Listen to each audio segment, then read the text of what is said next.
व्यक्ति और उसका एक बेटा जो कि 5 साल का है, वो स्कूल जा रहे थे। सड़क के किनारे धीरे धीरे स्कूल जा रहे थे। सामने से एक तेज टैंकर आती है और बच्चे को कुचलते हुए चली जाती है।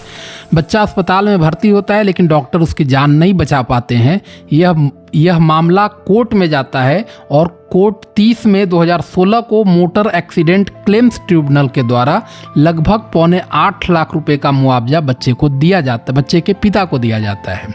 वो इससे संतुष्ट नहीं होते हैं और सुप्रीम कोर्ट में इस केस को लेकर जाते हैं। सुप्रीम कोर्ट इस मुआवजे को बढ़ाकर 11.5 लाख रुपए कर देता है और उस सुनवाई के दौरान सुप्रीम कोर्ट ने इस फैसले में कुछ अहम ऑब्जर्वेशन दिए, जिसके बाद एक बहुत महत्वपूर्ण विचार आगे बढ़ चली है।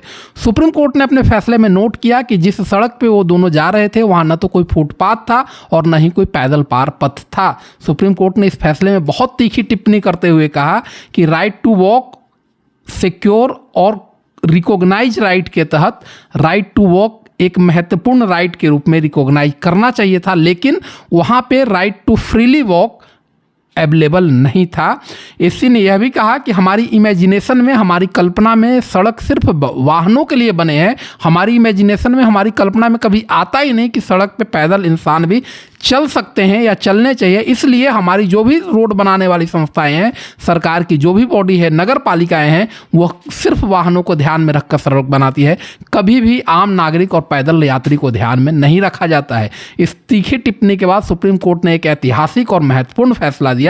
सुप्रीम कोर्ट ने कहा कि right to walk freely and safely on demarcated footpath is a fundamental right. इसका मतलब ये है कि सिक्योर और सेफ फुटपाथ पे चलना लोगों का एक मौलिक अधिकार है, एक मूल अधिकार है, और इस मूल अधिकार को किसी भी कीमत पे कम नहीं किया जा सकता है। सुप्रीम कोर्ट ने इस बात की तरफ भी बात किया कि आर्टिकल 19 और आर्टिकल 21 में के फंडामेंटल राइट में पैदल चलने वाले लोगों को वरीयता दी जानी चाहिए और गाड़ियों के ऊपर उनकी वरीयता को सुनिश्चित किया गया। सुप्रीम कोर्ट ने केंद्र सरकार से भी यह आग्रह किया कि वह इस पर एक स्पष्ट कानून बनाकर इस दिशा निर्देश को आगे बढ़ाए। यहाँ से जो महत्वपूर्ण बहस की शुरुआत होती है, वो बहस है right to walk safely on the road. Bharat के सड़कों के ऊपर चलने के लिए हमारे यहाँ फुटपाथ नहीं होते हैं। जब शुरू में सड़क बनाया गया, शहरीकरण किया गया, तो बड़ी बड़ी गाड़ियों के लिए सड़क बनाया गया। धीरे धीरे जब गाड़ियाँ सस्ती होती गई, 2 पहिए आते गए, और उसके बाद सड़क के किनारे लगने वाले जो दुकानों ने सड़क को पूरी तरीके से इंक्रोच कर लिया और सड़कों की पूरी कल्पना से पैदल चलने वाले लोग बाहर हो गए। इंडियन एक्सप्रेस की खबर के अनुसार भारत में सड़कों पे चलने वाले जो लोग हैं, उनमें सर्वाधिक आसान शिकार पैदल चलने वाले यात्री हैं। वाहनों के बाद जो स्पेस बचता है, वो दुकान और 2 व्हीलर्स के ले लेते हैं, और इसके बाद पिछले 10 सालों में पैदल चलने वाले जो यात्री हैं, उनके मौत की संख्या लगभग डबल हो चुका है। इंडियन एक्सप्रेस का यह भी विश्लेषण कहता है कि 2015 से 2025 तक भारत के कुल रोड पे होने वाले मौत में वृद्धि 21% रही है, जबकि पैदल यात्रियों के मौत में वृद्धि 163% रही है। यानी कि आम एक्सीडेंट जो सड़कों पे हुए, उनकी वृद्धि पिछले 10 सालों में 21% रही है, जबकि पैदल यात्री जो सड़कों पे जिनकी जान जा रही है, उनकी लगभग 2.5 गुना से अधिक की वृद्धि सड़कों पे हो चुकी है। 2015 में हर साल 13,894 लोग, 2015 का डेटा कहता है कि हर साल 13,894 लोग सड़कों पे पैदल चलने वाले लोग मर रहे थे। 2024 में आंकड़ा बढ़ के 36,254 हो गया है। यह डाटा चौंकाने वाला है, यह डेटा खतरनाक है। भारत में सड़कों पे जो मौत हो रही है, वो हर साल 1.77 लाख मौत सड़कों पे हो रही है, और इन मौतों का 2 हिस्सा, लगभग 67% जो मौत हो रही है, वो यूपी, बिहार, मध्य प्रदेश, राजस्थान, आंध्र प्रदेश, कर्नाटक, महाराष्ट्र और तमिलनाडु के अंदर हो रही है। और एक और खतरनाक ट्रेंड ये है कि भारत के किसी भी राज्य में कंप्लीट ट्रॉमा आर्किटेक्चर का अभाव है। यानी कि सड़कों पे होने वाले एक्सीडेंट के बाद एक जगह जहां पे पूर्णतः इलाज हो जाए, भारत के किसी राज्य में इस तरीके का ट्रॉमा सेंटर नहीं मिलता है। ऐसे में जो सुप्रीम कोर्ट ने फैसला यह दिया है कि right to walk freely and safely on footpath, एक महत्वपूर्ण फैसला हो जाता है। इस फैसले के क्या असर हो सकते हैं? अगर हम सुप्रीम कोर्ट के इस फैसले का विश्लेषण करेंगे, तो पहला असर यह होता है कि रोड पर अब सिर्फ वाहन के लिए ही रोड को इमेजिन किया जाता था, ऐसा नहीं होगा। रोड पे वाहन के ऊपर पैदल चलने वाले लोगों को भी प्राथमिकता दी जाएगी। यानी कि हमारे शहरीकरण और डेवलपमेंट की स्कीम में कभी पैदल यात्री रहे ही नहीं। जब से हमने अर्बनाइजेशन करना शुरू किया, जब से हम तेज शहरीकरण की बढ़े, या जहां कहीं भी हमने सड़कें बनाई, हमने पैदल यात्री को कभी सोचा ही नहीं कि पैदल यात्री भी सड़कों पर चलेंगे। हमारी सड़कें हमेशा वाहनों के द्वारा डोमिनेटेड रही और हमारे नीति नियंताओं के दिमाग में भी सड़क बनाते समय वाहन ही रहे हैं। लेकिन सुप्रीम कोर्ट के इस फैसले के बाद, चूंकि राइट टू वॉक फ्रीली और फुटपाथ पे वॉक करना एक फंडामेंटल राइट है, अब हमारे यहाँ सड़कों के पास फुटपाथ बनाने को भी प्राथमिकता दी जाएगी। 2011 के जनगणना के आंकड़े को अगर हम उठा लें तो कृषि कार्यों के अलावा छोड़कर लगभग 4 करोड़ लोग प्रतिदिन वॉक करके अपने काम पे जाते हैं। वो बस पकड़ते हैं, वो मेट्रो पकड़ते हैं, वो ट्रेन पकड़ते हैं। ऐसे लोगों की संख्या 4 करोड़ लोग है। और आप सोचिए 2011 में 4 करोड़ लोग टहलकर अपने काम पे जा रहे थे, किसी न किसी तरीके से काम पे जा रहे थे। उन लोगों को इग्नोर करके हमारे यहाँ सड़कें सिर्फ वाहनों के लिए बनाई गई। इसीलिए 2026 में सुप्रीम कोर्ट को कहना पड़ा कि अब यह एक फंडामेंटल राइट होगा।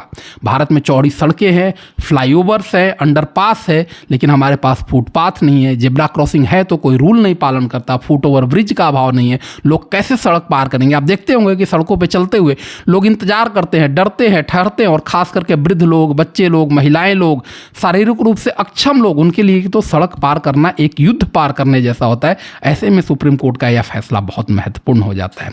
दूसरा जो सुप्रीम कोर्ट का के इस फैसले का असर पड़ेगा वो ये कि रोड बनाने वाले जितनी भी हमारे देश की संस्थाएं हैं, उनके लिए अब फुटपाथ बनाना उनका विवेक पे निर्भर नहीं होगा, उनका डिस्क्रिशन नहीं होगा, उनकी कृपा पे नहीं होगा, बल्कि फुटपाथ बनाना अनिवार्य होगा। वहां के निवासी कोर्ट में जा सकते हैं, कंप्लेन कर सकते हैं कि फुटपाथ बनाना फंडामेंटल राइट है, आप इसको इग्नोर नहीं कर सकते हैं।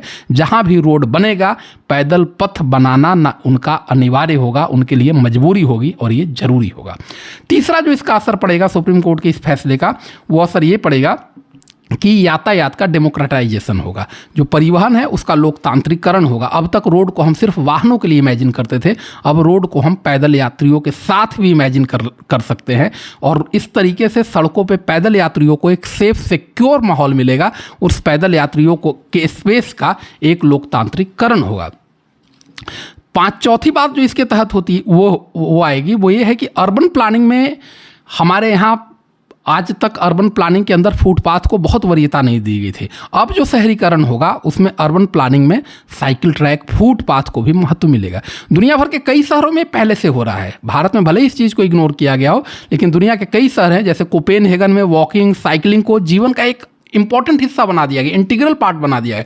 वो उसी तरीके से बगोटा में या किगाली में भी फुटपाथ को व्यापक महत्व है। भारत के भी कुछ शहरों ने इसका प्रयोग किया और उसके बहुत ही शानदार परिणाम आए। चेन्नई में जब से फुटपाथ को बढ़ावा मिला है, गाड़ियों से यात्रा करने वालों की संख्या में 9 से 27% की कमी आई है और उसी के अनुपात में ग्रीन हाउस गैसों के उत्सर्जन में भी कमी आई है। लेकिन अभी भी भारत के शहरों में व्यापक स्तर पर इसका चलन नहीं है। हम तेजी से शहरीकरण की तरफ बढ़ रहे हैं। हमने 100 स्मार्ट सिटी की भी बात की है और अब उस 100 स्मार्ट सिटी और शहरीकरण के मद्देनजर सुप्रीम कोर्ट के इस फैसले से शहरीकरण को नए तरीके से परिभाषा मिलेगी, नए तरीके से इमेजिनेशन किया जाएगा। जितने भी अतिक्रमण, इंक्रोचमेंट फुटपाथ पे होते होंगे, जो पहले से बने फुटपाथ है, उन फुटपाथ के अतिक्रमण को हटाने के लिए भी नागरिकों को एक सशक्त हथियार मिल गया है।